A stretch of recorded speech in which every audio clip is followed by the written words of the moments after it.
عمران خان کی حکومت کی معزولی کے بعد جو پی ڈی ایم کی حکومت قائم ہوئی تو شہباز شریف جو وزیر اعظم تھے ان کے ساتھ ہماری کئی میٹنگز ہوئیں اور یہ طے پایا کہ حسب سابق مدارس کی رجسٹریشن سوسائٹیز ایکٹ کے تحت کی جائے، کیونکہ وہی سب سے محفوظ، سب سے آسان طریقہ ہے۔ انہوں نے وعدہ کیا، مولانا فضل الرحمان اس حکومت کا حصہ تھے، وہ بھی دباؤ ڈالتے رہے، لیکن شہباز شریف اتنے بے اختیار وزیر اعظم تھے کہ آخری دن اگست میں کوئی 24 گمنام یونیورسٹیوں کے چارٹر منظور کر لیے گئے اور یہ جو مدرسہ رجسٹریشن کا بل تھا اس کو وعدے کے باوجود آخری دن پیش نہیں کیا۔ پھر قدرتی طور پر ایسا ہوا کہ ہمارے ریاستی اداروں کو 26ویں آئینی ترمیم کی ضرورت پیش آ گئی، مجبوری بن گئی ان کی۔ تو ہم نے مولانا فضل الرحمان سے کہا کہ اب ان سے قرض چکانے کا وقت ہے، آپ کی حمایت کی ضرورت ہے، تو آپ ان سے کہیں کہ ہماری حمایت اس امر کے ساتھ مشروط ہے کہ مدارس رجسٹریشن کا بل پاس کر کے ایکٹ بنایا جائے گا۔ چنانچہ سینٹ اور پارلیمنٹ کے دونوں ایوانوں سے وہ بل پاس ہو گیا، اور جب بل پاس ہو جاتا ہے تو قومی اسمبلی کا اسپیکر اسے صدر مملکت کو بھیجتا ہے، اور جب صدر دستخط کر لیتا ہے تو وہ ایکٹ یعنی لا آف دا لینڈ بن جاتا ہے۔ مگر صدر آصف علی زرداری کے پاس گیا تو انہوں نے اسے دبائے رکھا، اور پھر یہ ابھی 2-3 دن پہلے پتہ چلا کہ واپس بھیج دیا کہ یہ پروونشل سبجیکٹ ہے۔ تو صدر صاحب کی خدمت میں گزارش ہے کہ اسلام آباد جو اس کیپٹل ٹیریٹری کے لیے تو پارلیمنٹ ہی سے پاس کرنا ہوگا۔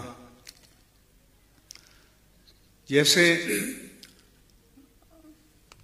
مشرف کے زمانے میں جب یہ سوسائٹیز ایکٹ میں سیکشن 21 کا اضافہ کیا گیا مدارس کے لیے، تو اس کو پارلیمنٹ نے بھی ایکٹ بنایا، چاروں صوبائی اسمبلیوں نے بھی بنایا، اور آزاد کشمیر حکومت نے بھی بنایا۔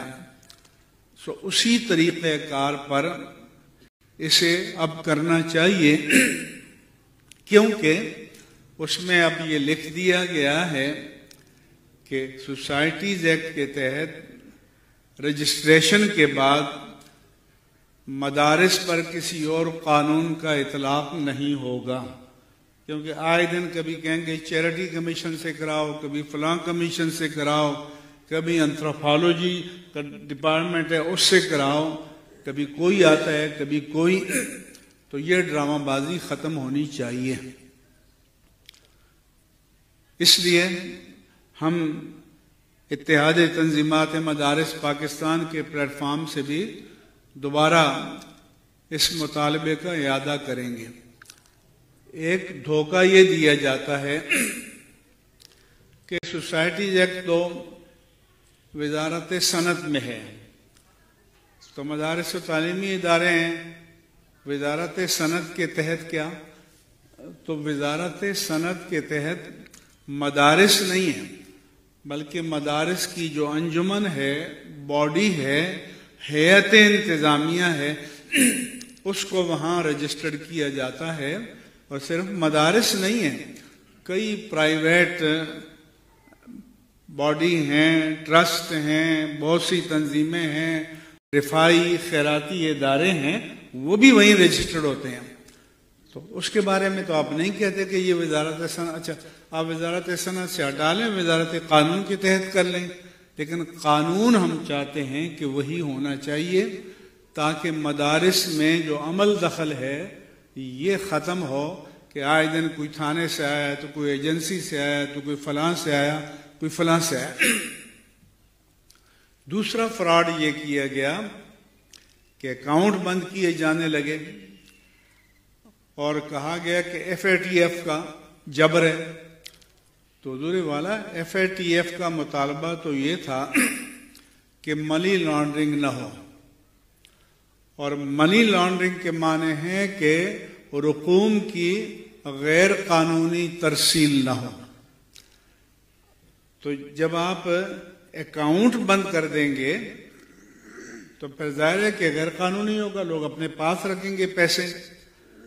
تو میں گورنر اسٹیٹ بینک جمیل احمد صاحب اور ڈپٹی گورنر سلیم اللہ صاحب سے ملا، ان سے کہا کہ بھائی منی لانڈرنگ تو تب ختم ہوگی آپ اکاؤنٹ اداروں کو کھولنے دیں تو پیسہ بینک میں آئے گا، بینک سے جائے گا، ہر چیز بلیک اینڈ وائٹ میں آپ کے سامنے ہوگی. انہوں نے کہا یہ بات تو صحیح ہے. چنانچہ کئی یہاں اداروں کے اکاؤنٹ فریز تھے. پھر میں نے کہا یہ جو آپ نے اکاؤنٹ منجمد کیے ہیں کس اختیار کے ساتھ کیے ہیں؟ کیا یہ پیسہ آپ کا ہے؟ کیا یہ پیسہ گورنمنٹ کا ہے؟ یہ تو پبلک منی ہے، لوگوں کا زکوٰۃ، فطرہ، عطیات کا پیسہ ہے، اور لوگوں نے یہ پیسہ ان اداروں کے لیے دیا ہے. آپ کو روئے زمین کا کون سا قانون یہ اجازت دیتا ہے کہ آپ اس پیسے کو منجمد کر دیں اور فریز کر لیں؟ چنانچہ بعض اداروں کے پیسے پھر انہوں نے واپس کیے. تو ہم کوشش کرتے رہتے ہیں جہاں مسائل آتے ہیں، لیکن استقامت کے ساتھ کھڑے رہنا چاہیے. دوسرا یہ ہے کہ وزارت تعلیم کے پیچھے بھی کوئی قانون سازی نہیں ہے، وہ بھی ایک کرایہ نامہ کی طرح کمپیوٹر میں ڈالا اور دے دیا، آپ کا مدرسہ رجسٹرڈ ہو گیا. چونکہ ہم میدان میں کھڑے ہیں تو اس لیے جو وہاں گئے بھی ہیں وزارت تعلیم ان کو چھیڑ نہیں رہی، کیونکہ جب چھیڑے گی تو ان کو ڈر ہے کہ یہ ہمیں چھوڑ کے ادھر جائیں گے. اگر ہم میدان میں نہ ہو تو ایک ڈپٹی ڈائریکٹر جیسے آتا ہے جی اسلام آباد کے ادارے بند، کراچی کے ادارے بند، ایک ڈپٹی ڈائریکٹر کا نوٹیفیکیشن آتا ہے کہ کل ادارے بند، کورونا ہے، ڈینگی ہے، منکی ہے، فلاں ہے، ڈرامہ ہے. تو ہم چاہتے ہیں کہ یہ دینی مدارس و جامعات پورے بر صغیر پاک و ہند کی تاریخ میں آزاد رہے ہیں، آزاد رہیں گے، اور ان کی آزادی کا ہم تحفظ کریں گے. لہذا اس حوالے سے جب بھی ضرورت آئے گی تو ہم جوائنٹ ایکشن کریں گے انشاءاللہ تعالی. اور ہماری جب تک جان میں جان ہے مدارس کی حریت فکر و عمل کا تحفظ کرتے رہیں گے، اور اللہ تعالیٰ اپنے دین کی حفاظت کرنے والا ہے.